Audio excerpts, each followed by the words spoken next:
할아버지, 제발 눈을 떠요. 어린 소년의 절규가 불타는 건물을 가득 채웠습니다.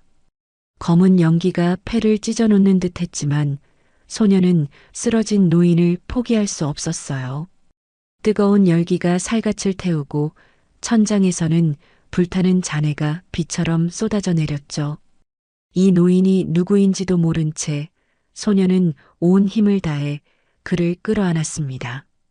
15년 전 잃어버린 손자를 찾아 헤매던 재벌 회장과 자신의 출생 비밀을 모르는 시장 소년의 운명이 불길 속에서 만나고 있었다는 것을 그때는 아무도 몰랐습니다. 지금 사연 시작합니다.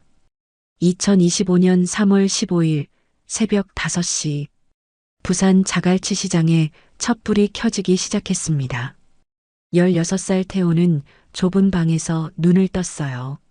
낡은 알람 시계가 요란하게 울렸지만 이미 잠에서 깬 상태였죠. 어머니 미란이 부엌에서 움직이는 소리가 들렸습니다. 태호야, 일어났니? 오늘 갈치 경매 있어. 미란의 목소리는 피곤했지만 따뜻했습니다. 43살의 그녀는 혼자서 아들을 키우며 생선 가게를 운영하고 있었어요. 남편은 태호가 어릴 때 사고로 세상을 떠났다고 했죠. 태호는 차가운 물로 세수를 하며 거울을 봤습니다. 이중으로 겹친 속눈썹이 유난히 진했어요. 학교 친구들이 부러워하는 것이었지만 정작 태호는 신경 쓰지 않았습니다. 새벽 6시 경매장은 이미 활기가 넘쳤어요. 상인들의 목소리가 시장을 가득 채웠고 신선한 생선 냄새가 코를 찔렀습니다. 태호는 익숙한 손놀림으로 스티로폼 박스를 날랐어요. 16살이지만 이미 5년째 어머니를 도와 일하고 있었죠. 오늘은 갈치가 좋네. 옆 가게 박 사장이 말했습니다. 태호는 미소를 지으며 고개를 끄덕였어요. 그때 시장 입구에 검은색 세단이 멈췄습니다. 운전석에서 내린 중년 남자가 뒷좌석 문을 열었어요. 백발의 노신사가 천천히 내렸습니다. 68살쯤 되어 보이는 그는 시장을 둘러보며 깊은 한숨을 쉬었죠. 회장님, 오늘도 오셨군요. 운전기사가 조용히 말했습니다. 노신사는 고개만 끄덕였어요. 태호는 그들을 흘깃봤지만 곧 시선을 거뒀습니다. 가끔 부자들이 신선한 생선을 사러 오곤 했으니까요. 하지만 왠지 그 노인의 뒷모습이 외로워 보였습니다. 미란이 갈치를 손질하며 말했습니다. 태호야, 학교 늦지 마라. 네, 엄마. 태호는 대답하며 다시 일에 집중했습니다. 평범한 하루의 시작이었어요. 그러나 불과 5시간 후 이 평범한 일상이 완전히 뒤바뀔 운명적인 사건이 기다리고 있다는 것을 아무도 몰랐습니다. 오전 10시 시장은 평소보다 한산했습니다. 태호는 학교를 마치고 다시 가게로 돌아왔어요. 금요일이라 오후 수업이 없었죠. 가게 앞 의자에는 85세의 순자 할머니가 앉아 있었습니다. 시장에서 가장 오래 사신 어르신이었어요. 태호야, 이리 와봐. 할머니의 주름진 손이 태호를 불렀습니다. 태호는 웃으며 다가갔어요. 할머니, 또 무슨 말씀하시려고요? 순자 할머니가 태호의 손을 잡았습니다. 차갑고 거친 손이었지만 이상하게 따뜻한 기운이 느껴졌어요. 혈육은 결국 만나게 되어 있단다. 피는 못 속여. 태호는 할머니의 말뜻을 이해할 수 없었습니다. 그저 나이 드신 할머니의 옛 이야기려니 생각했죠. 할머니, 저한테 숨은 가족이라도 있대요? 태호가 장난스럽게 물었지만 할머니의 표정은 진지했습니다. 오늘이 그날이야. 운명이 바뀌는 날. 그때 시장 2층 찻집에서 연기가 피어오르기 시작했습니다. 처음엔 아무도 신경 쓰지 않았어요. 하지만 곧 검은 연기가 창문을 타고 올라왔고 불길이 보이기 시작했죠. 불이야. 2층에 불이 났어. 누군가의 외침에 시장이 아수라장이 되었습니다. 태호는 아침에 본 노신사가 2층으로 올라갔던 것을 기억했어요. 엄마, 2층에 사람이 있을 거예요. 미란이 아들의 팔을 붙잡았습니다. 안 돼. 위험해. 하지만 태호는 이미 뛰어가고 있었습니다. 물통을 집어들고 온몸에 물을 끼얹은 후 젖은 수건으로 얼굴을 감쌌어요. 계단을 오르자 뜨거운 열기가 얼굴을 때렸습니다. 찻집 안은 연기로 가득했어요. 바닥을 기어가며 앞으로 나아갔습니다. 그때 쓰러진 노인을 발견했어요. 의식을 잃은 상태였죠. 태호는 온 힘을 다해 노인을 들어 올렸습니다. 다행히 평소 무거운 생선 상자를 나르며 단련된 체력이 도움이 되었어요. 계단이 불에 타기 시작했지만 간신히 밖으로 빠져나왔습니다. 구급대원들이 달려왔고 노인을 들것에 옮겼습니다. 그때 한 대원이 놀란 목소리로 외쳤어요. 이분 박준서 회장님이잖아. 해동그룹 회장님이시다. 태호는 숨을 헐떡이며 쓰러진 노인을 바라봤습니다. 한국 최고의 재벌 회장을 구한 것이었어요. 순자 할머니의 말이 떠올랐습니다. 오늘이 운명이 바뀌는 날이라고. 병원에서 치료를 받고 집으로 돌아온 날 밤, 태호는 잠을 이룰 수 없었습니다. 등에 붙인 화상 연고가 따끔거렸고 연기를 마신 목은 아직도 칼칼했어요. 미라는 밤새 아들 곁을 떠나지 않았죠. 다음 날 아침 6시 평소처럼 일어나려는 태호를 미란이 말렸습니다. 오늘은 쉬어. 다친 몸으로 무리하면 안 돼. 하지만 태호가 고집을 부리려던 순간 밖에서 차 소리가 들렸어요. 창밖을 보니 검은색 벤츠 세대가 좁은 골목에 나란히 서 있었습니다. 정장 차림의 남자들이 내렸어요. 똑똑. 문을 두드리는 소리에 미란이 조심스럽게 문을 열었습니다. 50대 초반의 남자가 정중히 허리를 숙였어요. 안녕하십니까? 저는 해동그룹 비서실장 정대식입니다. 어제 회장님을 구해주신 김태호님을 찾아왔습니다. 정대식의 손에는 고급 과일 바구니와 봉투가 들려 있었습니다. 미라는 당황한 표정으로 태호를 돌아봤어요. 들어오세요. 좁은 거실로 들어온 정대식은 주변을 둘러본 후 다시 깊이 인사했습니다. 회장님을 대신해 감사 인사를 드립니다. 태호님의 용기 있는 행동 덕분에 큰일을 면했습니다. 그는 봉투를 내밀었지만 미란이 손사래를 쳤어요.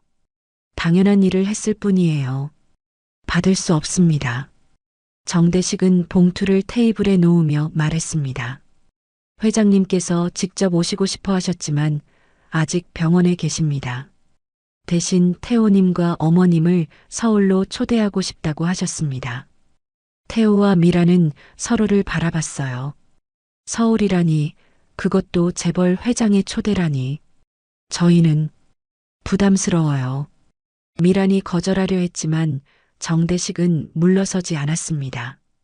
회장님께서 꼭 한번 뵙고 싶다고 하셨습니다. 그리고 정대식이 태호를 똑바로 바라봤어요. 그의 눈빛에 묘한 감정이 스쳐 지나갔죠. 회장님께서 태호님을 보시고는 특별한 느낌을 받으셨다고 하십니다. 꼭 다시 만나고 싶어 하세요. 태호는 이상한 기분이 들었습니다. 처음 본 사람인데 왜 특별한 느낌을 받았다는 걸까요? 정대식이 명함을 건네며 일어섰습니다. 생각해 보시고 연락 주십시오. 언제든 모시러 오겠습니다. 그들이 떠난 후 태호는 테이블 위에 봉투를 바라봤습니다. 그 안에는 분명 상상도 못할 돈이 들어있을 거예요. 하지만 왠지 그것보다 더 큰 무언가가 시작되는 느낌이 들었습니다. 정대식이 다녀간 지 사흘이 지났습니다. 태호는 책상 서랍 속에 명함을 넣어두고 매일 꺼내봤어요. 해동그룹이라는 이름이 주는 무게감이 너무 컸죠. 미란도 평소와 달리 깊은 생각에 잠겨있는 모습이었습니다. 3월 18일 월요일 저녁 7시 집 전화가 울렸습니다. 평소에는 거의 울리지 않는 전화였기에 태호가 놀라 수화기를 들었어요. 여보세요? 김태호 군인가? 낮고 중후한 목소리였습니다. 어디선가 들어본 것 같은데 누구인지 알 수 없었어요. 네, 맞습니다. 누구시죠? 잠시 침묵이 흘렀습니다. 전화기 너머로 깊은 숨소리가 들렸어요. 나는 박준서일세. 자네가 구해준 사람이지. 태호의 심장이 쿵 하고 내려앉았습니다. 회장이 직접 전화를 하다니. 수화기를 든 손이 떨리기 시작했어요. 아, 회장님. 괜찮으신가요? 덕분에 무사하네. 의사가 조금만 더 늦었으면 위험했을 거라더군. 박준서의 목소리에는 진심 어린 감사가 담겨 있었습니다. 하지만 그것만이 아니었어요. 무언가 더 깊은 감정이 느껴졌죠. 태호 군, 혹시 부모님은 두 분 다 계신가? 갑작스러운 질문에 태호는 당황했습니다. 어머니만 계십니다. 아버지는 제가 어릴 때 돌아가셨다고 들었어요. 전화기 너머로 박준서가 숨을 들이키는 소리가 들렸습니다. 그래. 자네 생일이 언제인가? 9월 15일입니다. 이번에는 더 긴 침묵이 이어졌어요. 태호는 이상한 기분이 들었습니다. 왜 회장이 이런 개인적인 질문을 하는 걸까요? 태호 군, 내일 시간이 있나? 직접 만나서 하고 싶은 이야기가 있네. 저야 시간은 있지만 내일 오후 2시 자네 집 근처 찻집에서 만나자. 정대식이 안내할 걸세. 전화를 끊고 나서 태호는 한동안 수화기를 들고 서 있었습니다. 무언가 큰일이 일어날 것 같은 예감이 들었어요. 미란에게 전화 내용을 알리자 그녀의 얼굴이 창백해졌습니다. 회장이 직접 전화를 했다고? 네. 내일 만나자고 하셨어요. 미란은 불안한 듯 손가락으로 식탁을 두드렸습니다. 그녀의 눈동자가 흔들리고 있었어요. 태호야, 꼭 만나야 하니? 엄마, 왜 그렇게 걱정하세요? 감사 인사를 하시려는 것 같은데. 미란이 자리에서 일어났습니다. 그녀는 오래된 장롱으로 가서 맨 위 서랍을 열었어요. 한참을 뒤지더니 먼지가 쌓인 작은 상자를 꺼냈습니다. 이걸 너에게 줄 때가 온 것 같구나. 상자를 열자 고급스러운 캐시미어 담요가 나왔습니다. 한쪽 구석에는 금사로 수놓은 이니셜이 있었어요. P, T, H. 이게 뭐예요? 태호가 담요를 만지자 미란의 눈에 눈물이 고였습니다. 내가 갓난아기였을 때 입고 있던 거야. 우리 집에 이런 비싼 게 있었어요? 미란이 깊은 한숨을 쉬었습니다. 그녀는 뭔가 말하려다가 입을 다물었어요. 다음 날 오후 1시 30분, 태호는 약속 장소로 향했습니다. 작은 찻집 앞에 검은색 세단이 서 있었고 정대식이 문 앞에서 기다리고 있었어요. 태호님 오셨군요. 회장님께서 안에 계십니다. 찻집 안으로 들어가자 구석 자리에 박준서가 앉아 있었습니다. 병원에서 봤을 때보다 훨씬 건강해 보였어요. 하지만 그의 눈가에는 깊은 주름과 함께 알 수 없는 슬픔이 서려 있었습니다. 앉게. 박준서가 태호를 자세히 바라봤습니다. 마치 오래전에 잃어버린 무언가를 찾은 듯한 눈빛이었어요. 차는 뭘 마시겠나? 아무거나 괜찮습니다.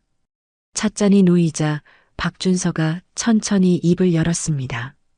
태호 군, 자네를 처음 봤을 때부터 이상한 느낌을 받았네. 마치 내 피부치를 보는 것 같았어. 태호의 눈이 커졌습니다. 박준서가 주머니에서 오래된 사진을 꺼냈어요. 이 아이를 본 적이 있나? 사진 속에는 갓난아기가 웃고 있었습니다. 태호는 고개를 저었어요. 아니요, 처음 봅니다. 이 아이는 내 손자였네. 15년 전에 잃어버렸지. 병원 화재로. 태호의 가슴이 쿵쾅거리기 시작했습니다. 15년 전 병원 화재. 그리고 자신의 나이가 16살. 이것은 우연일까요? 자네를 보니 그 아이가 생각나더군. 특히 그 이중 속눈썹. 박준서가 태호의 얼굴을 유심히 바라봤습니다. 우리 집안 사람들은 대대로 이런 속눈썹을 가지고 태어나지. 태호는 자신도 모르게 손으로 눈을 만졌습니다. 그때 박준서가 또 다른 사진을 꺼냈어요. 젊은 남자의 사진이었습니다. 이 사람은 내 아들 박성민이네. 자네와 닮지 않았나? 사진을 본 태호는 숨이 멎는 듯 했습니다. 정말 닮았어요. 거울을 보는 것 같았죠. 회장님 설마. 모르겠네. 하지만 내 마음이 그렇게 말하고 있어. 자네가 내가 찾던 그 아이일지도 모른다고. 태호는 충격에 말을 잃었습니다. 만약 이것이 사실이라면 자신이 알고 있던 모든 것이 거짓이 되는 거예요. 하지만 저는 김미란의 아들입니다. 박준서가 고개를 끄덕였습니다. 그래, 그럴 수 있지. 하지만 한 가지 확인하고 싶은 게 있네. 그는 테이블 위에 병원 서류를 올려놓았습니다. 친자 확인 검사를 받아봤으면 하네. 자네와 내 아들 성민의 DNA를 비교해보고 싶어. 태호의 손이 떨리기 시작했습니다. 종이컵을 든 손에서 차가 흘러넘쳤어요. 저는 생각할 시간이 필요합니다. 박준서가 고개를 끄덕였습니다. 당연하지. 천천히 생각해보게. 내 연락처는 정대식이 알려줄 걸세. 회장이 자리에서 일어났습니다. 태호도 따라 일어났지만 다리에 힘이 없었어요. 병원 서류는 가지고 가게. 결정하면 연락 주게나. 찻집을 나서며 박준서가 뒤돌아봤습니다. 태호군, 무슨 결과가 나오든 자네는 내 생명의 은인이네. 그건 변하지 않아. 집으로 돌아온 태호는 곧장 방으로 들어가 문을 잠갔습니다. 박준서 회장이 건넨 병원 서류가 손에서 떨어지지 않았어요. 친자 확인 검사. 그 단어가 머릿속에서 계속 맴돌았습니다. 침대에 누운 채로 천장만 바라봤어요. 자신이 알고 있던 모든 것이 흔들리는 기분이었습니다. 저녁 8시 미란이 문을 두드렸습니다. 태호야, 저녁 먹어야지. 배가 안 고파요. 문 밖에서 미란의 한숨소리가 들렸습니다. 발걸음이 멀어졌다가 다시 돌아왔어요. 엄마가 할 말이 있어. 문 좀 열어줄래? 태호는 마지못해 일어나 문을 열었습니다. 미란의 얼굴은 수척해 보였어요.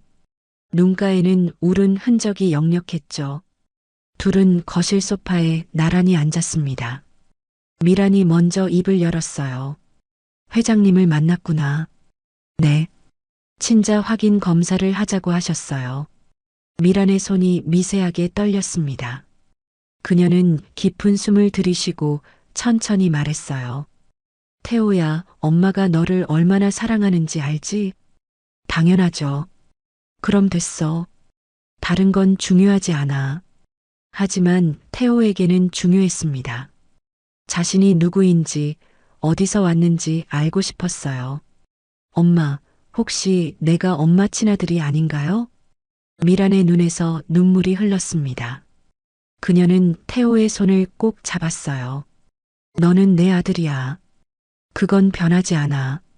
애매한 대답이었습니다. 태호는 더 묻고 싶었지만 엄마의 눈물을 보니 차마 입이 떨어지지 않았어요. 그날 밤 태호는 뜬 눈으로 새벽을 맞았습니다.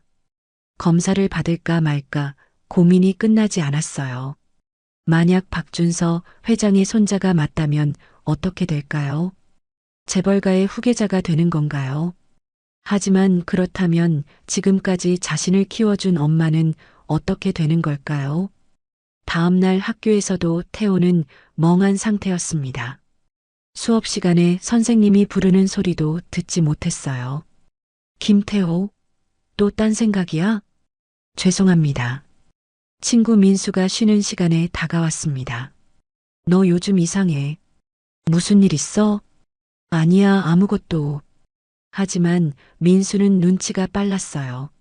설마 해동그룹 회장 구한 것 때문에 뭔 일 생겼어? 태호는 대답하지 않았습니다. 민수가 어깨를 토닥였어요. 뭐든 너무 고민하지 마. 넌 똑똑하니까 잘 해결할 거야. 방과 후 태호는 혼자 바닷가로 갔습니다. 파도 소리를 들으며 생각을 정리하고 싶었어요. 해가 지는 바다는 붉게 물들어 있었습니다. 그때 전화가 울렸어요. 정대식이었습니다. 태호님 결정하셨습니까? 아직 시간이 더 필요해요. 회장님께서 기다리고 계십니다. 하지만 강요는 하지 않겠다고 하셨어요. 전화를 끊고 나서 태호는 모래사장에 앉았습니다. 차가운 모래가 손가락 사이로 빠져나갔어요. 마치 자신의 정체성이 손가락 사이로 빠져나가는 것 같았죠. 집으로 돌아가는 길에 순자 할머니를 만났습니다. 할머니는 태호를 보자 걸음을 멈췄어요. 고민이 많구나. 할머니, 어떻게 아세요? 얼굴에 다 써 있어. 중요한 선택을 해야 하는구나. 태호가 고개를 끄덕이자 할머니가 말했습니다. 진실은 때로 아프단다. 하지만 거짓 위에 세운 행복은 오래가지 못해. 할머니의 말이 가슴에 박혔습니다. 저녁 태호는 미란에게 말했어요. 엄마 검사를 받기로 했어요. 미란의 얼굴이 하얗게 질렸습니다. 정말 그래야겠니? 알고 싶어요. 내가 누구인지. 미란이 눈을 감았습니다. 한참 후 그녀가 입을 열었어요. 그래. 내가 원한다면. 하지만 약속해. 무슨 결과가 나와도 넌 내 아들이라는 걸 잊지 말아줘. 당연하죠, 엄마. 태호는 엄마를 안았습니다. 미란의 어깨가 가늘게 떨리고 있었어요. 3월 20일 아침, 태호는 정대식이 보낸 차를 타고 서울로 향했습니다. 미란도 함께였어요. 차 안은 무거운 침묵으로 가득했습니다. 서울의 한 대형 병원에 도착했을 때 박준서 회장이 로비에서 기다리고 있었습니다. 그의 옆에는 40대 중반의 남자가 서 있었어요. 이쪽은 내 아들 박성민이네. 성민이 태호를 보는 순간 그의 눈이 크게 떠졌습니다. 마치 귀신을 본 것 같은 표정이었어요. 이 아이가. 그래, 내가 말한 그 아이야. 성민의 다리가 후들거리는 게 보였습니다. 그는 태호에게 다가와 얼굴을 자세히 들여다봤어요. 정말 닮았어. 어렸을 때 내 모습이랑. 태호는 당황스러웠습니다. 처음 보는 사람이 자신을 이렇게 바라보는 게 불편했어요. 병원 검사실로 들어가기 전 미란이 태호의 손을 잡았습니다. 무슨 일이 있어도 엄마는 내 편이야. 알아요, 엄마. 검사는 간단했습니다. 혈액을 채취하고 구강 상피세포를 채취하는 것으로 끝났어요. 결과는 3일 후에 나온다고 했습니다. 검사를 마치고 나오자 박준서가 말했습니다. 결과가 나올 때까지 서울에 머물러도 좋네. 호텔을 준비해뒀어. 미란이 거절하려 했지만 태호가 먼저 대답했어요. 감사합니다. 그렇게 하겠습니다. 미란이 놀란 눈으로 아들을 봤습니다. 태호는 엄마의 손을 살짝 눌렀어요. 이제 진실을 마주할 준비가 되었다는 신호였습니다. 서울의 특급 호텔 스위트룸에서 보낸 첫날 밤은 낯설었습니다.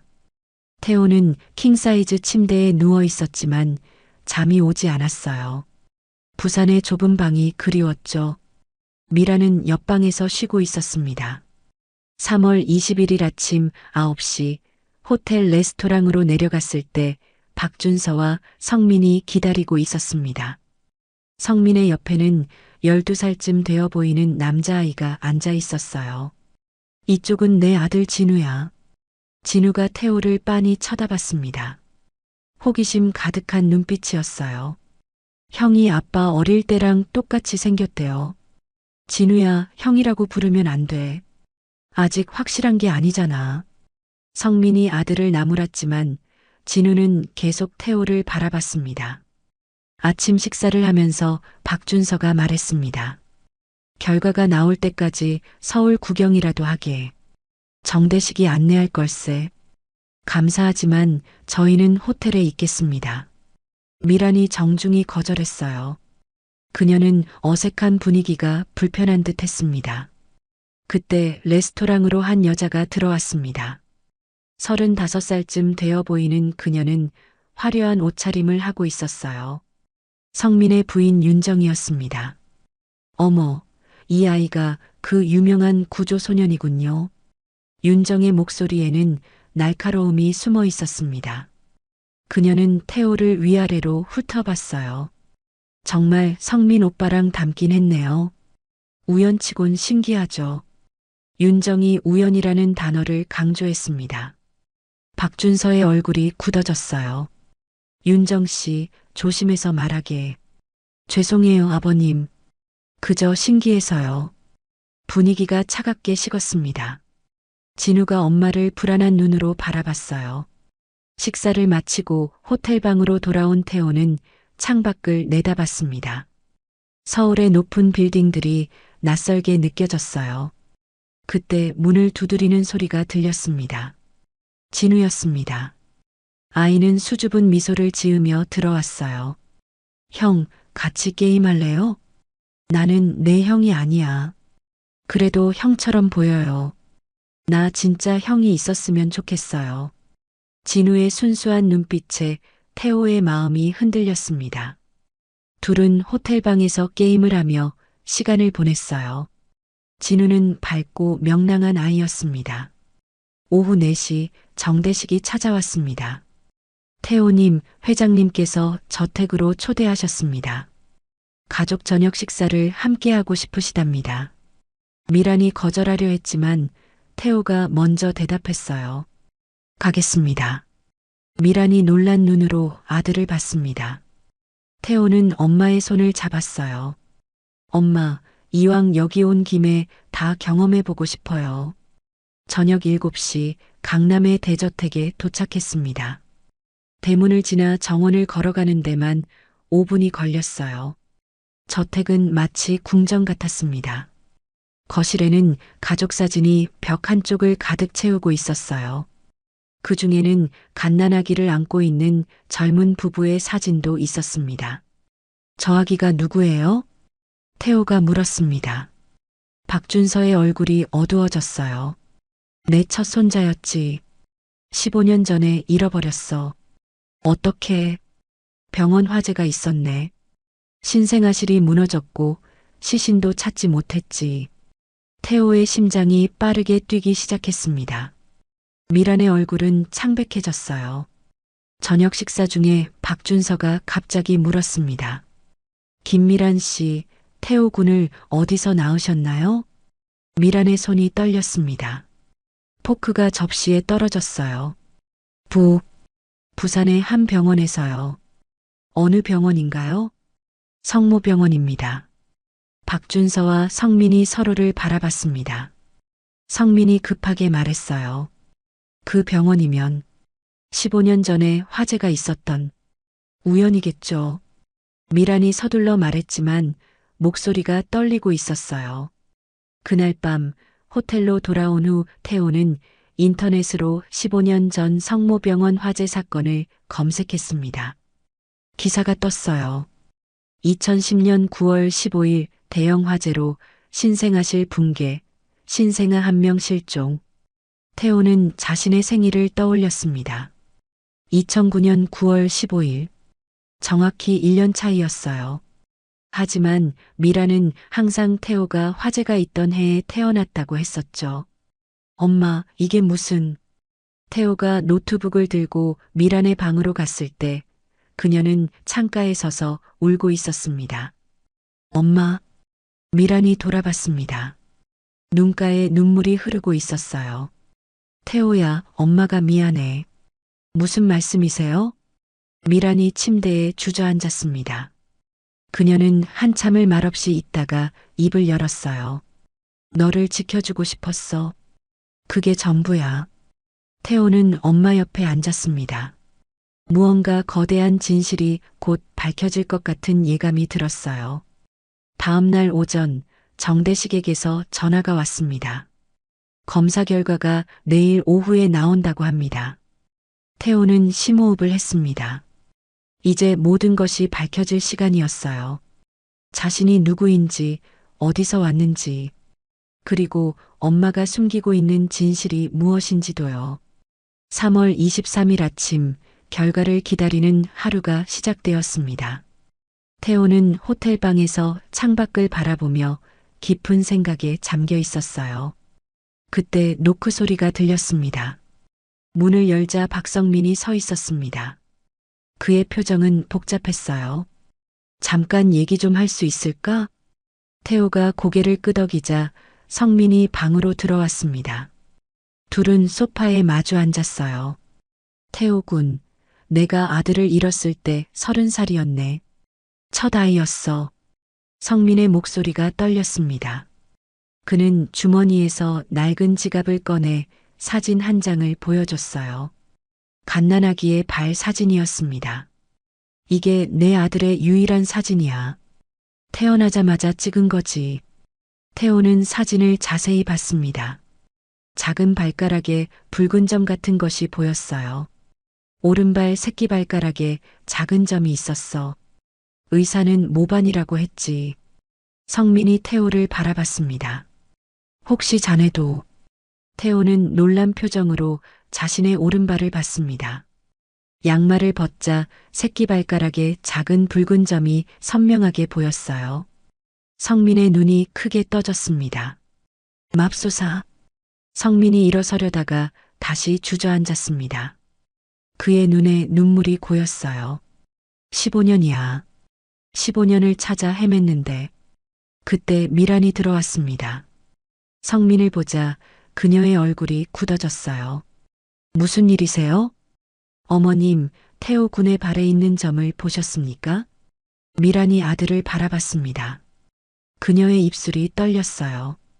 그건 태어날 때부터 있었어요. 정말입니까? 태어날 때부터? 성민의 목소리에 간절함이 묻어났습니다. 미란이 고개를 돌렸어요. 오후 1시 진우가 또 찾아왔습니다. 아이는 장난감을 들고 있었어요.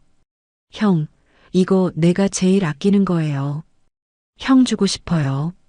왜? 형이 진짜 형이면 좋겠어요. 그럼 매일 같이 놀 수 있잖아요. 진우의 순수한 마음에 태호는 미소를 지었습니다.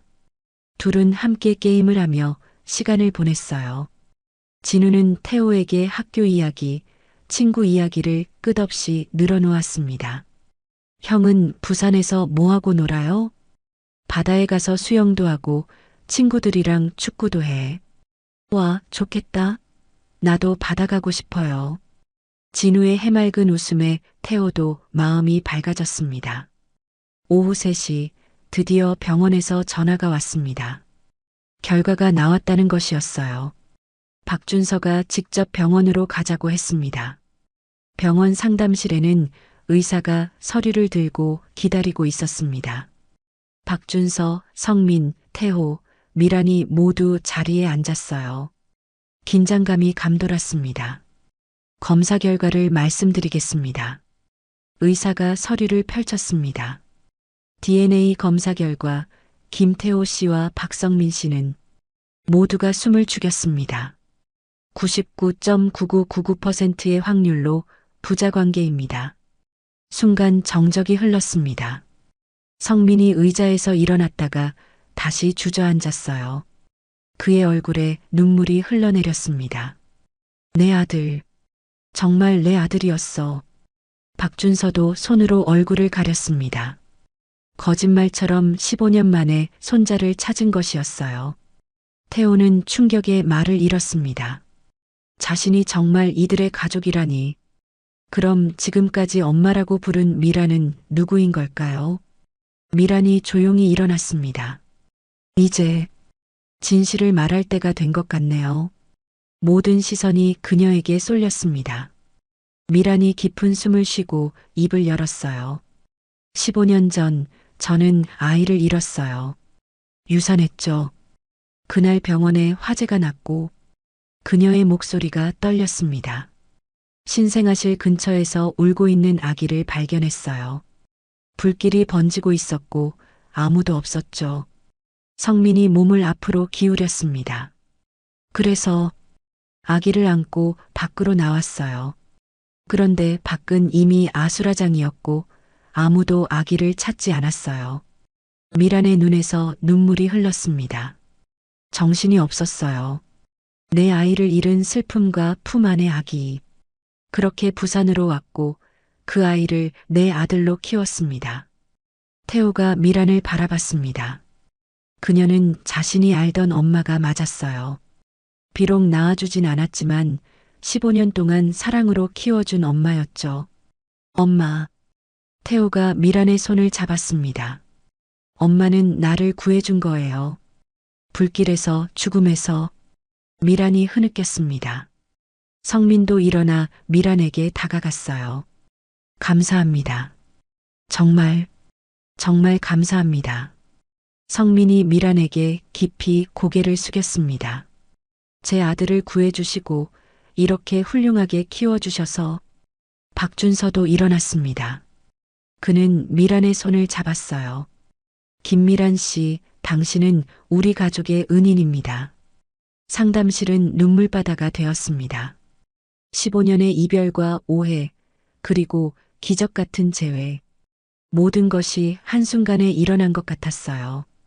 밖으로 나오자 봄날의 햇살이 따뜻했습니다. 태호는 두 아버지를 바라봤어요. 낳아준 아버지 성민과 찾아준 할아버지 박준서, 그리고 키워준 엄마 미란.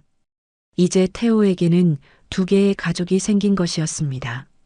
병원에서 나온 후 박준서는 모두를 저택으로 초대했습니다. 이제는 진짜 가족이 되었으니 함께 축하하자는 것이었어요. 태호는 복잡한 마음으로 차에 올랐습니다. DNA 검사 결과가 모든 것을 바꿔놓았죠. 저택에 도착하자 집사와 직원들이 일렬로 서서 인사했습니다. 도련님, 어서 오십시오. 태호는 도련님이라는 호칭에 어색해했습니다. 자신은 여전히 부산 자갈치 시장의 평범한 소년인데 말이죠. 거실에서 윤정이 기다리고 있었습니다. 그녀의 표정은 굳어 있었어요. 정말 기적 같은 일이네요. 죽은 줄 알았던 아이가 살아 돌아오다니. 윤정의 목소리에는 가시가 돋쳐 있었습니다. 진우가 엄마를 불안한 눈으로 바라봤어요. 엄마, 형이 진짜 형이래요. 이제 같이 살 수 있는 거죠? 그건 어른들이 결정할 일이야. 박준서가 단호하게 말했습니다. 태호는 이제 우리 가족이네. 당연히 여기서 함께 살아야지. 미란이 조심스럽게 입을 열었어요. 저희는 부산에 생활 터전이 있습니다. 갑자기 모든 걸 바꾸기는. 그럼 천천히 생각해 보시게. 하지만 태호는 해동그룹의 후계자로 교육받아야 하네. 후계자라는 말에 태호는 놀랐습니다. 자신이 재벌 후계자라니 믿기지 않았어요. 저녁 식사 시간 성민이 태호 옆에 앉았습니다. 태호야, 이제부터 아빠라고 불러도 되겠니? 태호는 망설였습니다. 15년 동안 아빠 없이 살았는데 갑자기 아빠가 생긴다는 게 낯설었어요. 시간을 주세요. 아직은 어색해요. 성민이 이해한다는 듯 고개를 끄덕였습니다. 그래, 천천히 하자. 15년을 떨어져 있었으니까. 식사 후 진우가 태호를 자신의 방으로 데려갔습니다. 방은 장난감과 게임기로 가득했어요. 형, 이제 여기가 형 방이 될 거예요. 할아버지가 옆방을 형 방으로 꾸민대요. 나는 아직 부산에 집이 있어. 그럼 주말마다 오면 되잖아요. 우리 같이 게임하고 축구도 하고. 진우의 순진한 기대에 태호는 미소를 지었습니다. 그날 밤 미란과 태호는 호텔로 돌아왔습니다. 둘은 거실에 앉아 긴 대화를 나눴어요. 태호야, 엄마가 너를 속인 건 미안해. 엄마는 날 구해준 거예요. 사과할 필요 없어요. 미란의 눈에 눈물이 고였습니다. 하지만 이제 내 진짜 가족을 찾았잖아. 그들과 함께 사는 게 엄마도 내 진짜 가족이에요. 날 키워준 엄마가 어떻게 가족이 아니에요? 태호가 미란의 손을 꼭 잡았습니다. 다음 날 박준서는 기자회견을 열었습니다. 15년 만에 실종된 손자를 찾았다는 발표였어요. 순식간에 전국이 떠들썩해졌습니다. 해동그룹 기적의 상봉, 화재에서 살아남은 재벌 3세, 부산 소년 하루아침에 재벌 후계자로 언론의 관심이 쏟아졌습니다. 태호의 사진이 모든 신문 일면을 장식했어요. 학교로 돌아간 태호는 스타가 되어 있었습니다. 친구들이 몰려들었어요. 야, 너 진짜 재벌이야? 이제 우리랑 안 놀 거지? 부자 됐으니까 한턱 쏴. 민수만이 태호의 어깨를 토닥였습니다. 힘들지? 갑자기 모든 게 바뀌어서 어떻게 해야 할지 모르겠어. 태호는 솔직한 마음을 털어놓았습니다. 오후에 정대식이 학교로 찾아왔습니다. 도련님, 회장님께서 부르십니다.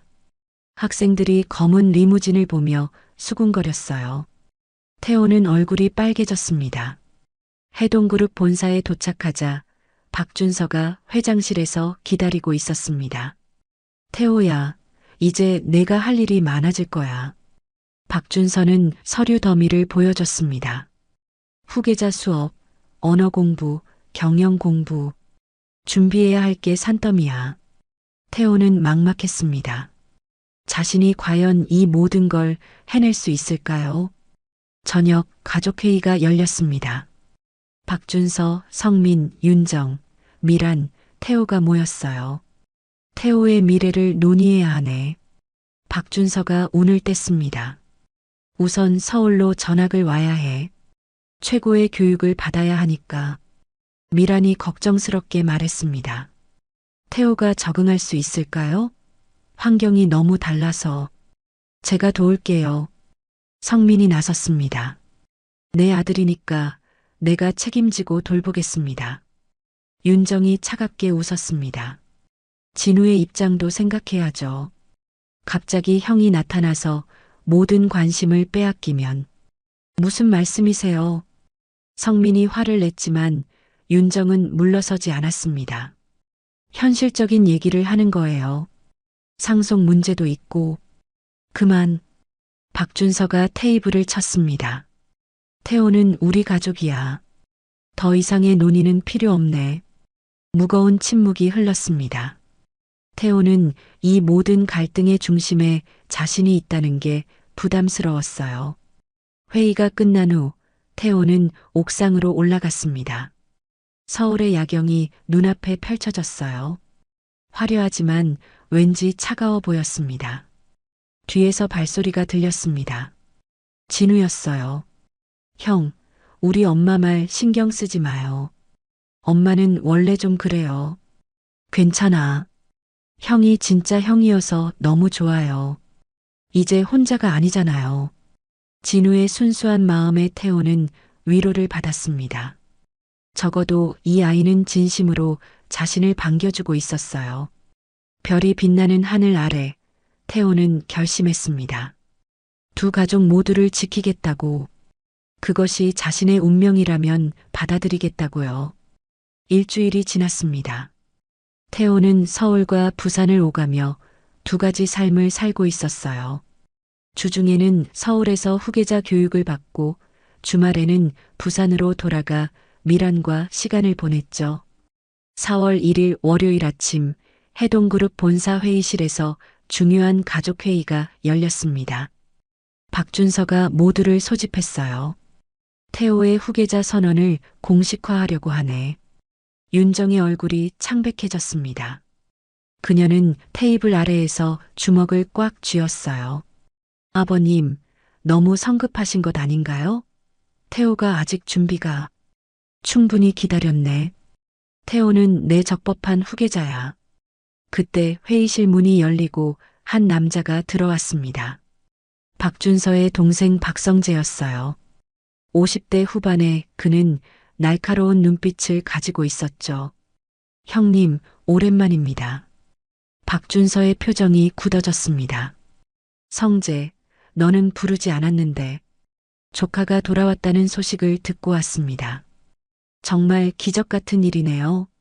성재가 태호를 바라봤습니다. 그의 눈빛에는 의심이 가득했어요. 정말 DNA 검사가 확실한 건가요? 요즘은 조작도 가능하다던데. 성민이 화를 냈습니다. 삼촌, 무슨 말씀이세요? 세 군데 병원에서 검사했어요. 그저 확인차 물어본 거야. 재산이 걸린 문제잖아. 성재의 본심이 드러났습니다. 그는 형이 손자를 찾지 못하면 자신에게 경영권이 올 거라 기대했던 것이었어요. 회의가 끝난 후 윤정이 성재를 따로 만났습니다. 회사 지하 주차장에서 둘은 은밀히 대화를 나눴어요. 성재 씨, 우리 손을 잡는 게 어때요? 무슨 말이요? 태호가 후계자가 되면 진우는 아무것도 못 받아요. 당신도 마찬가지고요. 성재의 눈이 번뜩였습니다. 계속 말해보시오. DNA 재검사를 요구해요. 제가 아는 의사가 있어요. 결과를 조작할 수 있죠.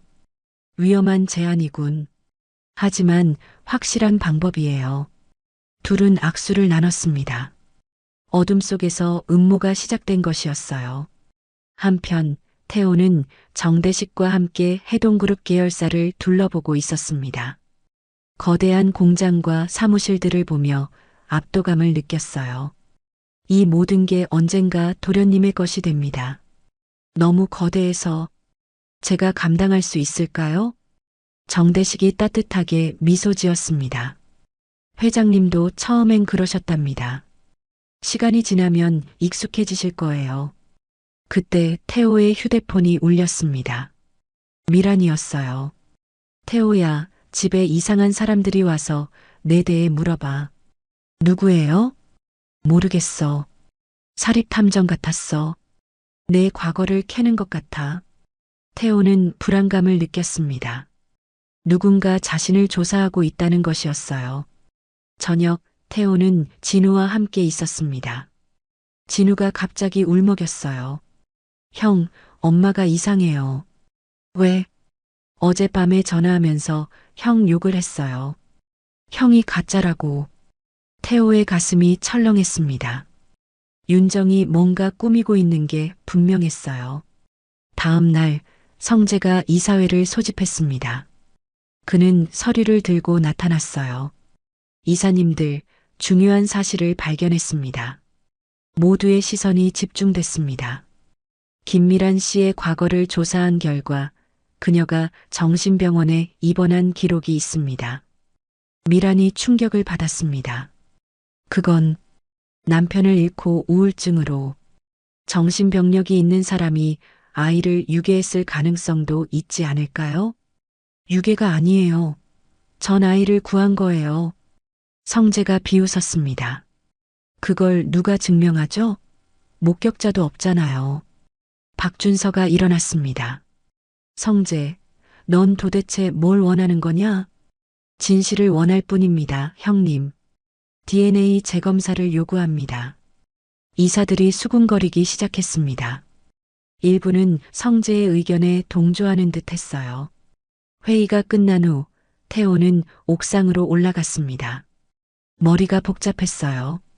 자신이 진짜 박준서의 손자가 맞는데 왜 이런 의심을 받아야 하는 걸까요?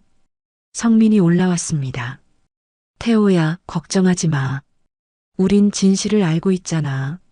하지만 삼촌과 새어머니가 그들은 욕심에 눈이 먼 거야. 하지만 진실은 결국 밝혀질 거야. 그날 밤 윤정은 비밀리에 한 남자를 만났습니다. 오민주라는 이름의 의사였어요. 1,000만 원입니다. DNA 샘플을 바꿔치기 하세요. 위험한 일이에요. 2,000만 원. 오민주가 돈다발을 받아들었습니다. 알겠습니다. 하지만 완벽하게 처리해야 해요. 다음 날 아침 재검사가 시작되었습니다. 태호는 다시 한번 혈액을 채취당했어요. 하지만 아무도 몰랐습니다. 오민주가 이미 샘플을 바꿔치기할 계획을 세웠다는 것을요. 미라는 태호의 손을 꼭 잡았습니다. 무슨 일이 있어도 넌 내 아들이야. 알아요, 엄마. 박준서도 곁에 있었습니다. 걱정 마라. 진실은 변하지 않는다. 하지만 태호는 불안했습니다. 음모의 그림자가 점점 짙어지고 있다는 걸 느꼈으니까요. 과연 진실이 승리할 수 있을까요? 아니면 거짓이 모든 것을 삼켜버릴까요? 세상의 중심에 서게 된 태호. 그러나 그 중심은 생각보다 위태로웠습니다. 재검사 결과가 나오기까지 3일이 남았습니다. 그 사이 오민주는 야근을 핑계로 매일 늦게까지 연구실에 남아 있었어요. 새벽 2시 그는 조심스럽게 냉동고를 열었습니다. 태호의 혈액 샘플이 들어있는 튜브를 꺼내 다른 것과 바꿔치기 했죠. 한편 성재는 이사들을 한 명씩 만나고 있었습니다. 고급 레스토랑에서 그는 교묘하게 설득했어요. 형님이 나이가 드시면서 판단력이 흐려지신 것 같아요. 갑자기 나타난 아이를 무작정 믿다니. 이사 중 한 명인 최 전무가 고개를 끄덕였습니다. 확실히 이상하긴 해요. 15년이나 지났는데 갑자기 나타나다니. 만약 가짜로 밝혀지면 회사 신뢰도가 떨어질 겁니다. 주가도 폭락하겠죠. 성재의 말에 이사들은 불안해하기 시작했습니다. 4월 4일 운명의 날이 밝았습니다. 병원 회의실에는 가족들과 이사진이 모두 모였어요. 오민주가 결과지를 들고 들어왔습니다. 그의 표정은 굳어 있었죠. 검사 결과를 발표하겠습니다. 모두가 숨을 죽였습니다. 태호는 미란의 손을 꼭 잡았어요. 김태호 씨와 박성민 씨의 DNA 일치율은 오민주가 잠시 멈췄습니다. 32%입니다. 친자 관계가 아닙니다. 충격적인 침묵이 흘렀습니다. 성민이 벌떡 일어났어요. 그럴 리 없어. 첫 검사에서는 99.9999%였어. 샘플 오염이 있었던 것 같습니다. 이번에는 더욱 정밀하게 검사했습니다. 박준서의 얼굴이 하얗게 변했습니다. 그는 태호를 바라봤어요. 실망과 배신감이 섞인 눈빛이었죠. 그럼 넌 내 손자가 아니란 말인가? 태호는 말을 잃었습니다. 이게 무슨 일인지 이해할 수 없었어요. 분명 자신은 진짜인데. 윤정이 일어났습니다. 그녀의 얼굴에는 승리의 미소가 떠올랐어요. 제가 처음부터 의심했어요. 사기꾼들이었군요. 아니에요. 우리는 거짓말하지 않았어요. 미란이 외쳤지만 아무도 듣지 않았습니다. 성재가 나섰습니다. 형님, 이제 정신 차리세요. 당신은 속은 겁니다. 이사들이 수군거렸습니다. 회장님의 판단력이 정말 문제네요. 이런 사기에 속다니. 경영에서 손을 떼셔야 하는 거 아닌가? 박준서는 충격으로 비틀거렸습니다. 정대식이 부축했어요. 회장님, 나는 정말 믿었는데. 성민이 오민주에게 달려들었습니다. 다시 검사해. 뭔가 잘못됐어. 이미 3번이나 확인했습니다. 결과는 명확합니다. 그때 진우가 울면서 태호에게 달려왔습니다. 형은 진짜 형이야. 거짓말 아니야. 진우야. 태호는 동생을 안았습니다. 적어도 이 아이만은 자신을 믿어주고 있었어요. 회의실을 나온 후 성재와 윤정은 따로 만났습니다. 잘 됐네요. 계획대로예요. 이제 형님을 치매 판정받게 해야지. 이런 사기에 속는 걸 보니 정신이 온전치 못한 게 분명해. 둘은 음흉하게 웃었습니다. 한편 태호와 미라는 호텔로 돌아왔습니다. 미라는 눈물을 흘리고 있었어요. 태호야, 미안해. 엄마 때문에. 엄마 잘못이 아니에요. 누군가 조작한 거예요. 태호는 확신했습니다. 자신이 느꼈던 가족의 끈, 성민과의 닮음, 발가락의 점까지 모든 게 우연일 리 없었어요. 그날 밤 정대식이 몰래 찾아왔습니다. 도련님, 전 믿습니다. 정 비서님, 뭔가 이상해요. 첫 검사는 세 군데 병원에서 했는데 모두 같은 결과였어요. 갑자기 바뀔 리 없죠. 정대식은 서류 봉투를 건넸습니다. 오민주 박사를 조사해 봤습니다. 최근 거액이 입금됐더군요. 출처를 추적 중입니다. 희망의 불씨가 다시 타올랐습니다. 태호는 주먹을 쥐었어요. 진실을 밝혀야 해요. 다음 날 아침 신문 일면에 기사가 실렸습니다. 해동그룹 후계자 사기극 발각. 가짜 손자에 속은 박준서 회장. 경영 능력 의문 제기. 주가가 폭락했습니다. 이사회는 긴급 회의를 소집했어요. 성재가 발언했습니다. 형님의 경영권을 박탈해야 합니다. 이런 판단력으로는 회사를 맡길 수 없어요. 몇몇 이사들이 동조했습니다. 박성재 부회장이 경영권을 이어받아야 합니다. 동의합니다. 박준서는 망연자실한 표정으로 앉아 있었습니다. 평생 쌓아온 모든 것이 무너지는 순간이었어요. 성민이 소리쳤습니다. 이건 음모예요. 태호는 내 아들이 맞아요. DNA가 거짓말하진 않지. 성재의 차가운 말에 성민은 할 말을 잃었습니다. 그때 태호가 일어났습니다. 잠깐만요. 모두의 시선이 그에게 쏠렸습니다. 전 비록 가난하게 자랐지만 거짓말은 하지 않았습니다. 그리고 반드시 진실을 밝힐 겁니다. 태호의 눈빛은 단호했습니다. 비록 16살이지만 그 순간만큼은 누구보다 강해 보였어요. 회의가 끝난 후 박준서가 태호를 불렀습니다. 정말 내 손자가 맞나? 노인의 눈에는 간절함이 있었습니다. 네, 할아버지. 전 분명 할아버지의 손자예요.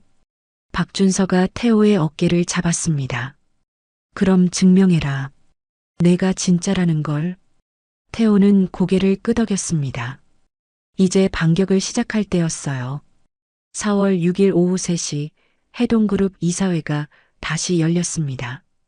이번엔 박준서의 경영권을 박탈하기 위한 표결이었어요.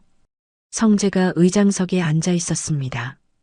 그의 얼굴에는 감추지 못한 만족감이 드러났죠. 안건은 박준서 회장의 경영 능력 부적격 판정입니다. 최근 사기 사건으로 회사 이미지가 실추되었고 주가가 20% 하락했습니다. 이사들이 고개를 끄덕였습니다.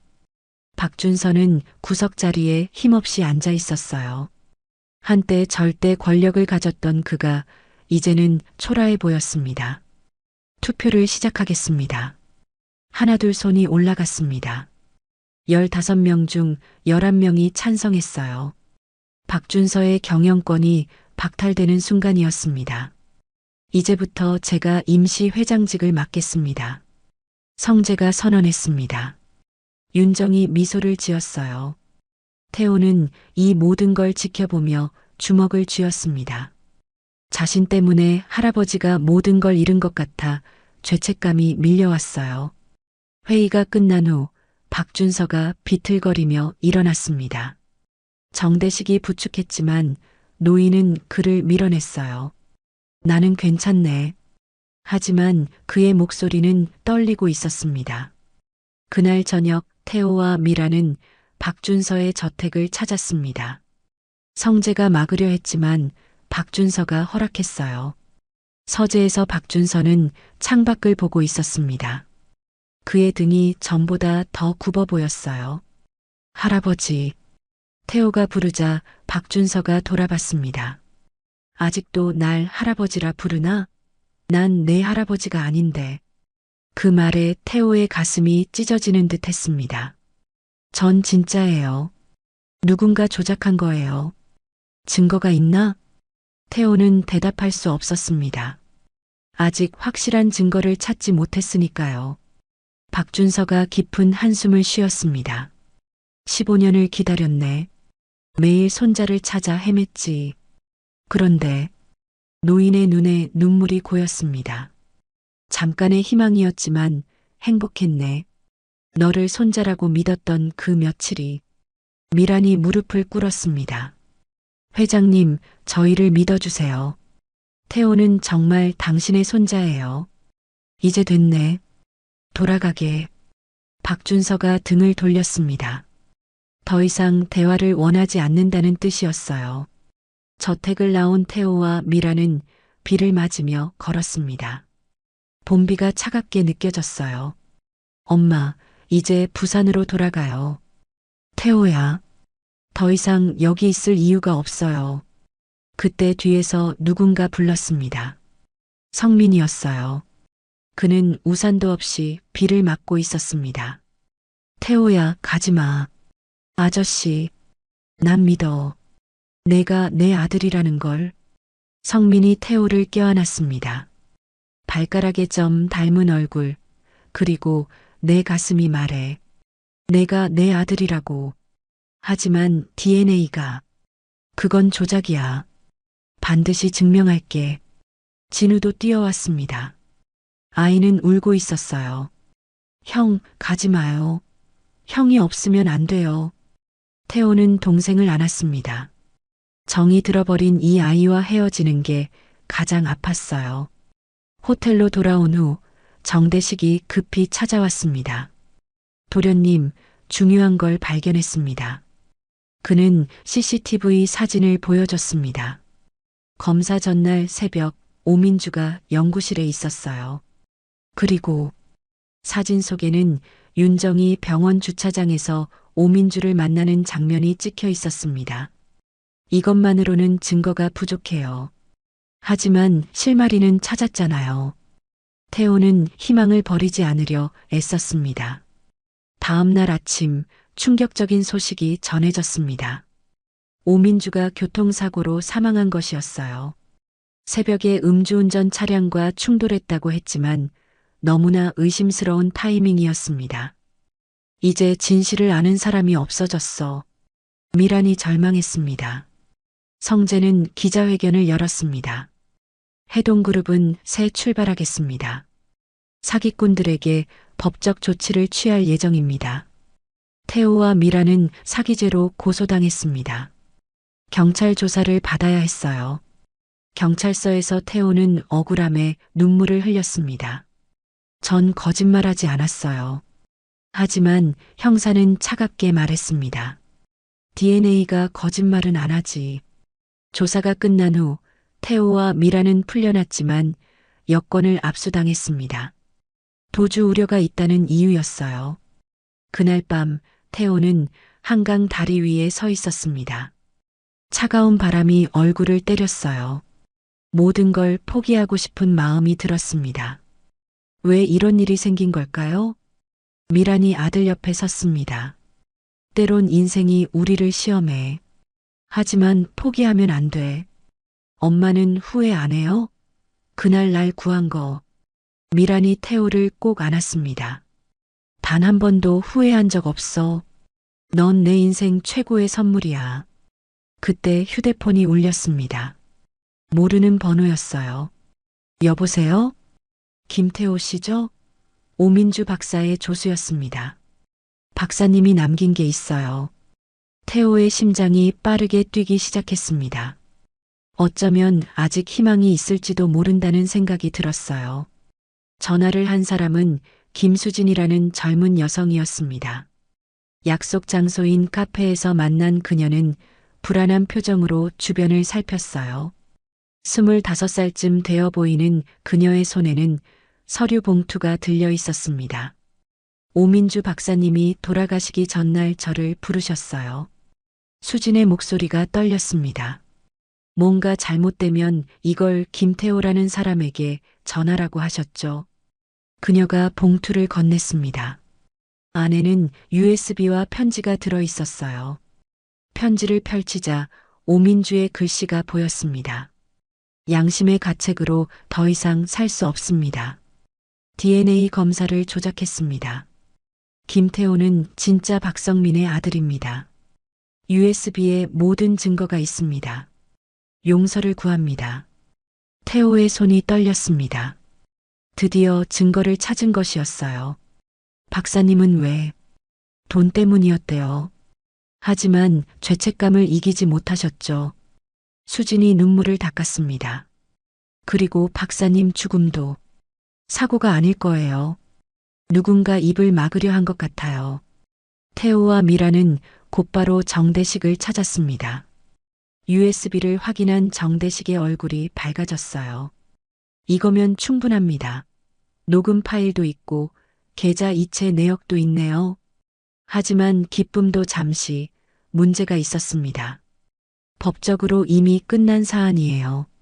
재검사를 요구하기 어렵습니다. 미란이 절망했습니다. 그럼 어떻게 이사회를 다시 소집해야 합니다. 하지만 성재가 이미 권력을 잡았으니 그날 밤 태호는 혼자 박준서를 찾아갔습니다. 경비원들이 막으려 했지만 박준서가 들어오라고 했어요. 서재에서 박준서는 술에 취해 있었습니다. 한 번도 술을 마시는 걸 본 적 없는 할아버지였는데요. 또 왔나? 할아버지, 증거를 찾았어요. 태호가 편지를 보여줬습니다. 박준서의 눈이 커졌어요. 떨리는 손으로 편지를 읽은 그는 눈물을 흘렸습니다. 정말 내 손자였구나. 박준서가 태호를 끌어안았습니다. 미안하다. 널 믿지 못해서. 괜찮아요, 할아버지. 하지만 상황은 여전히 어려웠습니다. 성재가 이미 회사를 장악했고 이사들도 그의 편이었으니까요. 다음 날 아침 성재가 회장실에서 서류를 정리하고 있을 때 박준서가 들어왔습니다. 형님, 무슨 일이세요? 사임하겠네. 네. 성재가 놀랐습니다. 태호가 진짜였어. 오민주가 조작한 거였다고. 성재의 얼굴이 굳어졌지만 곧 비웃음을 지었어요. 증거가 있습니까? 죽은 사람 말을 누가 믿겠어요? 너도 알고 있었겠지. 박준서가 동생을 노려봤습니다. 형님, 증거도 없이 함부로 말씀하시면 안 되죠. 성재는 여유로웠습니다. 오민주가 죽었으니 자신은 안전하다고 생각했으니까요. 한편 윤정은 불안해하고 있었습니다. 집에서 그녀는 계속 전화를 걸었어요. 모든 흔적을 지워. 통화 기록, 이체 내역 다 삭제해. 하지만 이미 늦었습니다. 정대식이 고용한 해커가 그녀의 컴퓨터를 추적하고 있었으니까요. 저녁 태호는 진우를 만났습니다. 아이는 여전히 태호를 형이라고 불렀어요. 형, 엄마가 이상해요. 계속 전화하면서 무서운 얘기를 해요. 무슨 얘기? 누군가를 없애야 한다고. 형을 말하는 것 같았어요. 태호는 소름이 돋았습니다. 윤정이 자신을 해치려 한다는 것일까요? 그날 밤 태호가 호텔로 돌아가는 길에 검은 차 한 대가 따라왔습니다. 신호등에서 차가 옆에 섰을 때 창문이 내려졌어요. 낯선 남자가 총을 겨누고 있었습니다. 조용히 타. 태호는 공포에 떨었지만 침착함을 잃지 않으려 애썼어요. 누가 시켰어요? 닥치고 타. 그때 경찰 사이렌 소리가 들렸습니다. 정대식이 미리 경찰에 신고했던 것이었어요. 남자는 황급히 차를 몰고 도망쳤습니다. 경찰서에서 태호는 진술했지만 범인을 잡지는 못했습니다. 조심하세요. 누군가 당신을 노리고 있는 것 같네요. 형사의 말에 태호는 더욱 불안해졌습니다. 호텔로 돌아온 태호는 미란과 함께 앉아 있었습니다. 엄마, 이제 정말 위험해요. 그럴수록 더 싸워야 해. 진실은 우리 편이야. 하지만 태호는 지쳐 있었습니다. 계속되는 위협과 음모에 지친 것이었어요. 새벽 2시 태호는 잠을 이루지 못하고 창밖을 보고 있었습니다. 그때 휴대폰이 울렸어요. 성민이었습니다. 태호야, 큰일이야. 아버지가 쓰러지셨어. 태호의 가슴이 철렁했습니다. 할아버지가요? 심장마비야. 지금 응급실이야. 태호는 급히 옷을 갈아입고 병원으로 향했습니다. 택시 안에서 그는 눈물을 참을 수 없었어요. 할아버지를 이제 막 되찾았는데 또 잃을 수도 있다는 생각에 가슴이 찢어졌습니다. 병원에 도착했을 때 박준서는 수술 중이었습니다. 가족들이 모두 모여 있었어요. 성재와 윤정도 있었죠. 그들의 표정은 복잡했습니다. 수술실 앞에서 태호는 간절히 기도했습니다. 할아버지가 살아나기를, 그래서 함께 진실을 밝힐 수 있기를요. 수술은 6시간이나 계속되었습니다. 새벽 8시 의사가 나왔을 때 모두가 일제히 일어났어요. 의사의 표정은 지쳐 보였지만 희망적이었습니다. 수술은 성공적이었습니다. 하지만 앞으로 48시간이 고비입니다. 태호는 안도의 한숨을 쉬었습니다. 적어도 할아버지가 살아있다는 것만으로도 감사했어요. 중환자실에서 박준서는 의식이 없었습니다. 각종 기계에 연결된 모습이 안쓰러웠어요. 태호는 할아버지의 손을 잡았습니다. 할아버지, 제가 모든 걸 밝힐게요. 꼭 깨어나세요. 그때 정대식이 급히 들어왔습니다. 그의 얼굴에는 흥분이 가득했어요. 도련님, 윤정의 컴퓨터에서 결정적 증거를 찾았습니다. 정대식이 보여준 것은 이메일 기록이었습니다.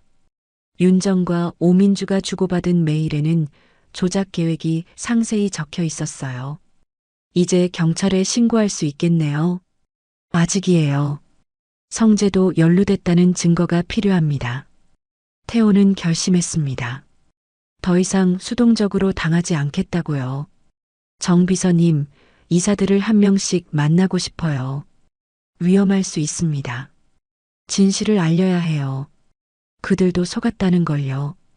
그날 오후 태호는 첫 번째 이사인 김전무를 만났습니다.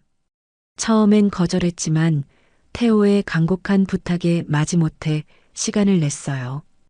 카페에서 태호는 오민주의 편지와 USB 내용을 보여줬습니다. 김전무의 얼굴이 점점 굳어졌어요. 이게 사실이라면 우리가 큰 실수를 한 거군. 도와주세요. 할아버지와 회사를 위해서요. 김전무는 깊은 생각에 잠겼습니다. 다른 이사들도 설득해 보겠네. 하지만 쉽지 않을 거야. 한편 성재는 불안해하기 시작했습니다. 오민주의 죽음 이후 연락이 안 되는 사람들이 있었어요. 그는 윤정을 불렀습니다. 모든 증거를 없앴나? 네, 다 처리했어요. 하지만 윤정의 목소리는 떨리고 있었습니다. 그런데 누군가 제 컴퓨터를 해킹한 것 같아요. 성재의 얼굴이 하얗게 변했습니다. 뭐라고? 그때 성재의 비서가 급히 들어왔습니다. 부회장님, 검찰에서 나왔습니다. 검사들이 들어왔습니다. 그들의 손에는 압수수색 영장이 들려 있었어요. 사기와 살인교사 혐의로 조사하겠습니다. 성재가 발버둥쳤습니다. 무슨 증거로? 이건 모함이야. 하지만 검사는 냉정했습니다. 오민주 씨의 유서와 금전거래 내역이 있습니다. 동행해 주시죠. 윤정도 연행되었습니다. 그녀는 울면서 억울하다고 외쳤지만 소용없었어요. 진우가 울면서 태호에게 달려왔습니다. 형, 엄마가 잡혀갔어요. 진우야. 태호는 동생을 안았습니다. 아이에게는 죄가 없었으니까요. 엄마가 나쁜 일을 했어. 하지만 형이 있잖아. 성민이 아들을 데려갔습니다. 그의 얼굴에는 복잡한 감정이 스쳐 지나갔어요. 아내의 배신이 충격적이었겠죠. 다음 날 긴급 이사회가 소집되었습니다. 태호가 증거를 제시하자 이사들은 충격을 받았어요. 우리가 속았군. 박준서 회장님께 큰 잘못을 저질렀어. 만장일치로 성재의 해임이 결정되었습니다. 그리고 박준서의 복귀도 승인되었어요. 병원에서 박준서가 의식을 되찾았다는 소식이 전해졌습니다. 태호는 달려갔어요. 할아버지. 박준서가 힘겹게 미소를 지었습니다. 태호야. 내 손자. 모든 게 밝혀졌어요. 이제 괜찮아요. 박준서의 눈에서 눈물이 흘렀습니다. 미안하다. 널 의심해서. 아니에요. 저도 할아버지를 만나서 행복해요.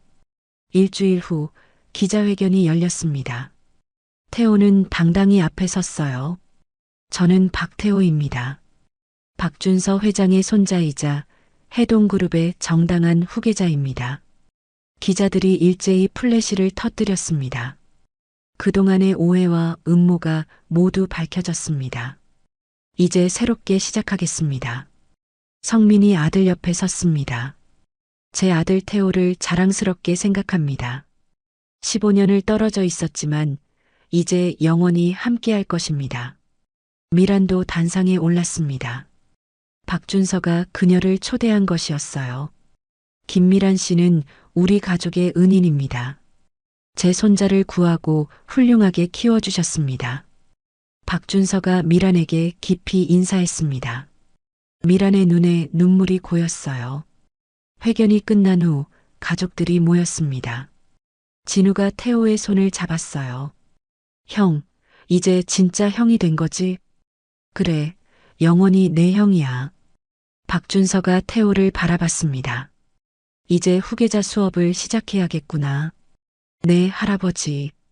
열심히 배울게요. 하지만 무엇보다 중요한 건 박준서가 미란을 바라봤습니다. 가족이란다. 피로만 이어진 게 아니라 사랑으로 이어진 가족. 태호는 두 어머니와 아버지를 바라봤습니다. 낳아준 아버지 성민, 찾아준 할아버지 박준서, 그리고 키워준 엄마 미란. 이제 모두가 진짜 가족이 된 것이었어요. 재판이 시작되었습니다. 4월 20일 서울중앙지방법원은 언론과 시민들로 가득했어요. 성재와 윤정이 피고인석에 앉아 있었습니다. 그들의 얼굴은 수척해 보였죠. 검사가 일어났습니다. 피고인들은 DNA 검사를 조작하고 증인을 살해하려 했습니다. 이는 명백한 사기와 살인미수입니다. 성재의 변호사가 반박했습니다. 증거가 불충분합니다. 오민주 씨의 편지는 위조일 수 있습니다. 그때 태호가 증인석에 섰습니다. 법정이 조용해졌어요. 저는 진실만을 말하겠습니다. 태호는 차분하게 그동안의 일을 설명했습니다. 처음 만남부터 조작된 검사까지 모든 것을 상세히 증언했어요. 삼촌과 새어머니는 욕심 때문에 저와 가족을 갈라놓으려 했습니다. 윤정이 소리쳤습니다. 거짓말이에요. 전 진우를 위해서라면 정직하게 살았어야죠. 태호의 단호한 말에 윤정은 입을 다물었습니다. 다음 증인은 김수진이었습니다. 오민주의 조수였던 그녀가 결정적 증언을 했어요. 박사님은 돌아가시기 전 모든 걸 고백하셨어요. 돈을 받고 검사를 조작했다고요. 그녀가 제출한 녹음 파일이 재생되었습니다. 오민주의 떨리는 목소리가 법정에 울려 퍼졌어요. 나는 돈 때문에 영혼을 팔았다. 김태호는 진짜다. 용서를 구한다. 성재의 얼굴이 창백해졌습니다. 더 이상 부인할 수 없었어요. 정대식도 증인으로 나섰습니다. 그는 해킹을 통해 얻은 이메일과 금융거래 내역을 제시했어요. 윤정 씨가 오민주 박사에게 2천만 원을 송금한 기록입니다. 결정적이었습니다. 배심원들의 표정이 굳어졌어요.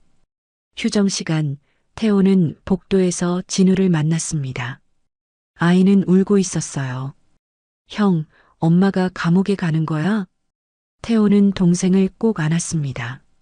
진우야, 엄마는 잘못을 했어. 하지만 형과 아빠가 있잖아.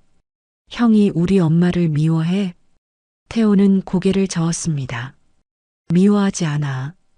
단지 슬플 뿐이야. 법정이 다시 열렸습니다. 판사가 판결문을 읽기 시작했어요. 피고인 박성재는 사기, 위증교사, 살인미수 혐의로 징역 10년을 선고한다. 성재가 주저앉았습니다. 그의 욕심이 만든 결과였어요. 피고인 윤정은 사기 공모 혐의로 징역 5년을 선고한다. 윤정이 흐느꼈습니다. 진우가 엄마를 부르며 울었어요. 재판이 끝난 후 태호 가족은 법원 앞에 섰습니다.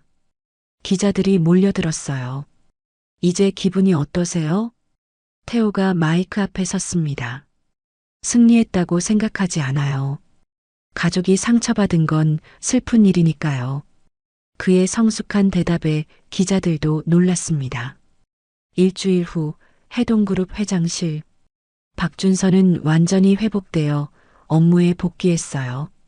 태호가 들어오자 따뜻하게 맞았습니다. 오늘부터 본격적인 수업이다. 네, 할아버지.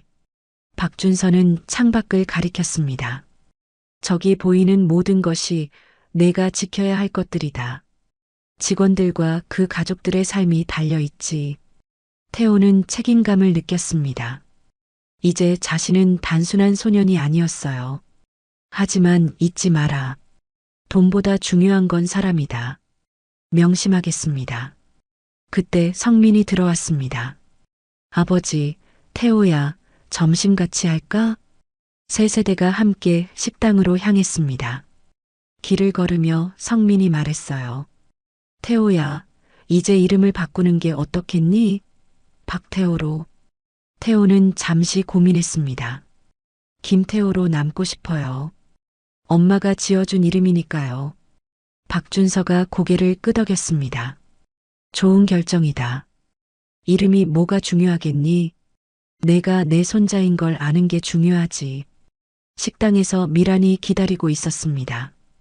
그녀는 이제 해동그룹 사회공헌재단 이사가 되었어요. 박준서가 특별히 임명한 것이었죠. 태호야, 학교는 어때? 좋아요, 엄마. 친구들도 많이 사귀었어요. 미란이 아들의 머리를 쓰다듬었습니다. 비록 낳지는 않았지만 태호는 영원히 그녀의 아들이었어요. 식사를 하며 박준서가 말했습니다. 내년에 태호를 미국으로 유학 보내려 한다. 태호가 놀랐습니다. 미국이요? 세상을 넓게 봐야 큰 사람이 된다.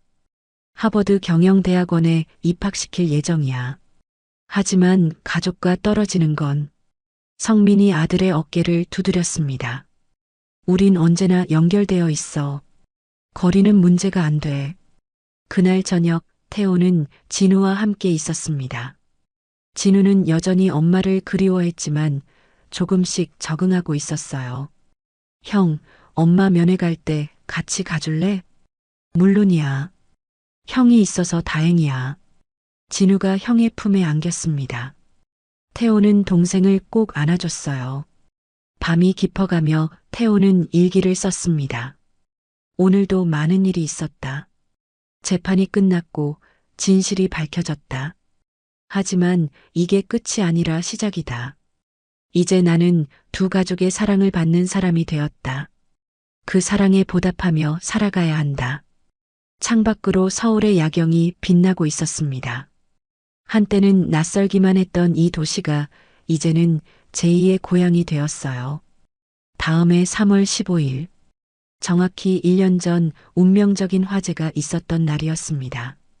부산 자갈치 시장은 여느 때와 같이 활기찬 아침을 맞고 있었어요. 하지만 이제 이곳에는 특별한 건물이 하나 더 있었습니다. 태호가 세운 청소년 센터였죠. 17살이 된 태호는 센터 앞에 서 있었습니다. 1년 사이 키가 훨씬 자랐고 얼굴에는 성숙함이 묻어났어요. 오늘은 센터 개관 1주년 기념식이 있는 날이었습니다. 형? 진우가 달려왔습니다. 13살이 된 진우도 많이 자랐어요.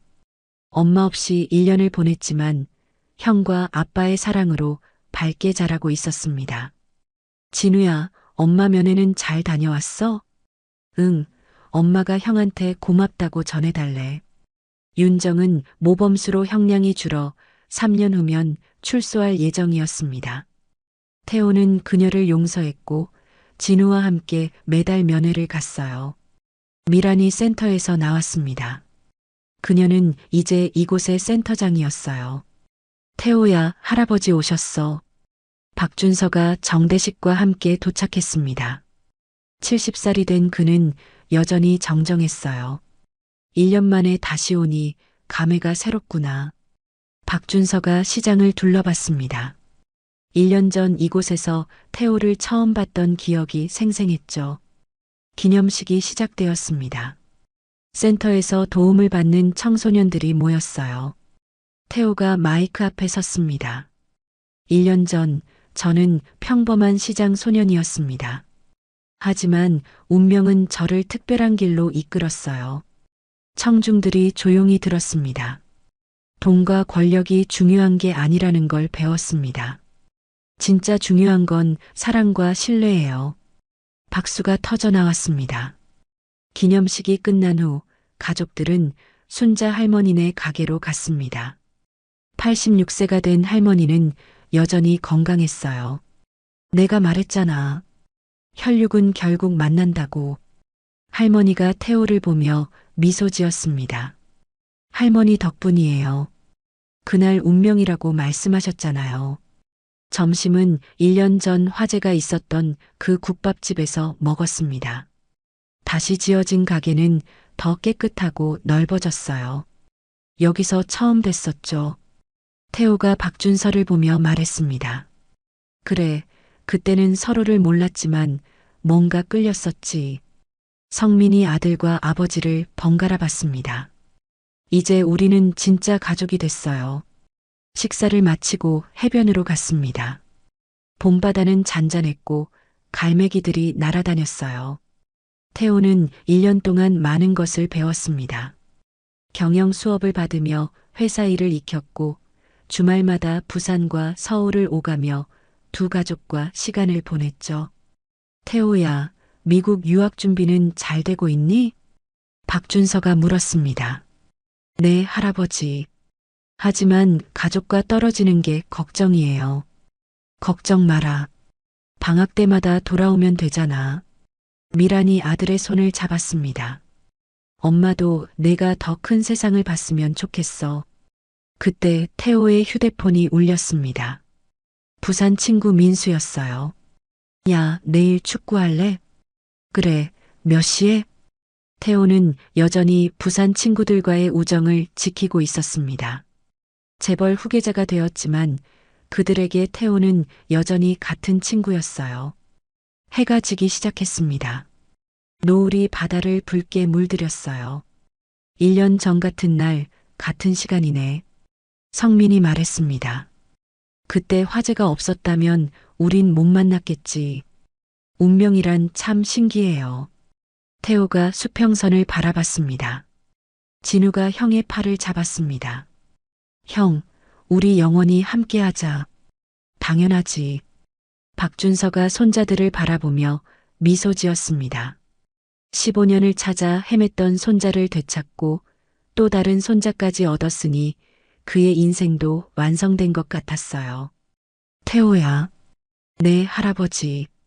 내가 자랑스럽다. 부산 소년에서 당당한 후계자가 되었구나. 아직 부족해요. 더 배워야 해요. 박준서가 태호의 어깨에 손을 올렸습니다. 배움에는 끝이 없단다. 하지만 가장 중요한 건 이미 알고 있어. 사람을 사랑하는 마음 말이야. 저녁, 태호는 혼자 시장을 걸었습니다. 상인들이 반갑게 인사했어요. 태호야, 이제 완전 어른이 다 됐네. 우리 자갈치 자랑이야. 태호는 미소를 지으며 인사를 나눴습니다. 이곳은 영원한 그의 고향이었어요. 집으로 돌아온 태호는 일기장을 펼쳤습니다. 1년이 지났다. 부산 소년에서 재벌 후계자가 되기까지 믿을 수 없는 여정이었다. 하지만 가장 소중한 건 가족을 찾았다는 것이다. 피로 이어진 가족과 사랑으로 이어진 가족. 이제 난 두 가족의 축복을 받는 사람이 되었다. 앞으로의 길도 쉽지 않을 것이다. 하지만 두렵지 않다. 사랑하는 사람들이 곁에 있으니까. 할아버지의 지혜, 아버지의 따뜻함, 엄마의 사랑, 동생의 순수함. 이 모든 것이 나를 더 강하게 만든다. 내일은 또 새로운 하루가 시작된다. 부산과 서울을 잇는 다리가 되어 두 세계를 하나로 만들 것이다. 그것이 내 운명이고 내 선택이다. 태호는 일기장을 덮고 창밖을 바라봤습니다. 부산의 밤바다 너머로 별들이 빛나고 있었어요. 저 별들처럼 그의 미래도 밝게 빛날 것이었습니다. 지금까지 한 가족의 드라마 같은 이야기를 들어주셔서 감사합니다. 이 가족에게 하고 싶은 이야기가 있거나 응원을 해주고 싶다면 댓글 달아주세요. 그럼 오늘도 건강한 하루 되시고 다음에도 좋은 이야기로 찾아오겠습니다. 인생은 드라마였습니다.